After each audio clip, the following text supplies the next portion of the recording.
Hi there guys, I'm Nikhil from GreedyTech, and in this video, I'm gonna list the 6 problems or issues with the OPPO F7 along with 2 reasons not to buy. OPPO F7 is like any other phone out there. It isn't perfect, it has its pros and cons. So I'm just gonna list the cons in this video. If you want to know the good things about this phone, check out my video on reasons to buy.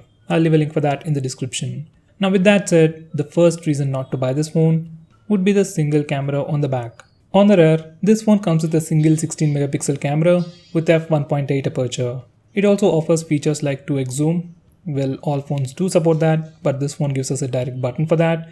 And it also gives us the portrait mode. Now there is only one company out there that uses a single camera to take awesome portrait shots, and that's the Google Pixel 2 phones. Rest of the companies choose to go with dual camera setup to offer portrait mode. Now OPPO F7, which is supposed to be a flagship from OPPO in India for 2018, at least the first half, comes with only single camera and offers a half-baked portrait mode. So if you want to take some awesome portrait shots, this might be a huge reason not to buy this phone.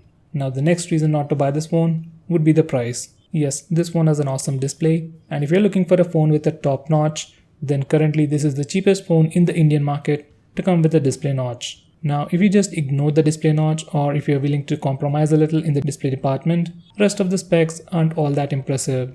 We have some excellent alternatives like the Honor 7X, Redmi Note 5 Pro, even the Honor 9 Lite, which cost way less than this phone and still offers more features like a dual camera setup, portrait mode, video stabilization, and many more. So if you're looking for a phone with a great value for money, then this is definitely not that phone.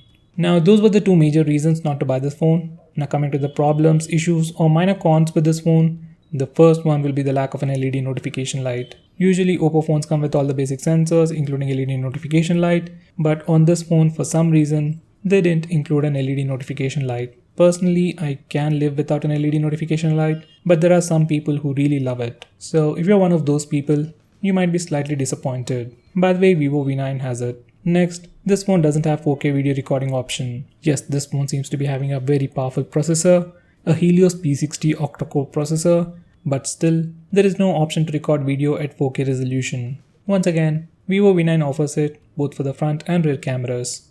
Going on next, this phone doesn't have any video stabilization. OPPO F7, which is priced at 22,000 rupees and boasts itself as a camera phone, doesn't even come with video stabilization for the front or the rear cameras. For a camera-centric phone, that's definitely a huge disappointment. By the way, Vivo V9 also doesn't have video stabilization, but phones like Moto G5 Plus, G5s Plus, and even the Redmi Note 5 Pro, which are priced way less than this phone, come with video stabilization. So OPPO could have done it, but simply chose not to do it. Now the next con or issue is the lack of fast charging.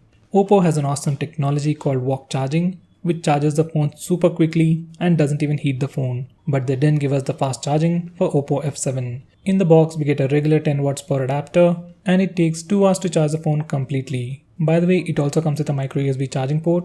Yes, USB Type-C is the next new thing, but right now, for general usability, a micro USB charging port will be more convenient. Now the final con with this phone is the design and build.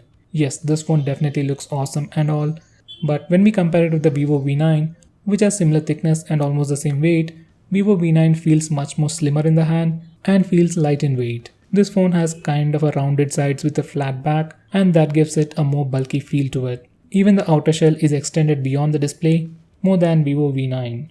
Both phones come with almost 90% screen to body ratio, but when we place them side by side, display on Vivo V9 seems to be having more screen to body ratio. Now this is just what I feel.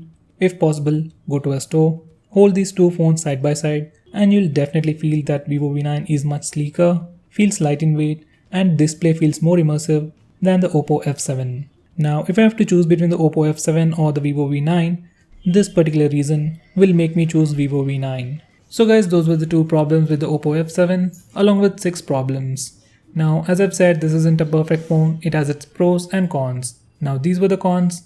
To know about the pros or the good things about this phone, check out my video on reasons to buy, link will be in the description. If you are planning to buy this phone, use the link in the description, it really helps the channel. If you want us to make any specific video, tweet out to us with the hashtag AskGreedyTech on Twitter and we will try to make it as soon as possible. I'm Nikhil from GreedyTech signing off, have a nice day.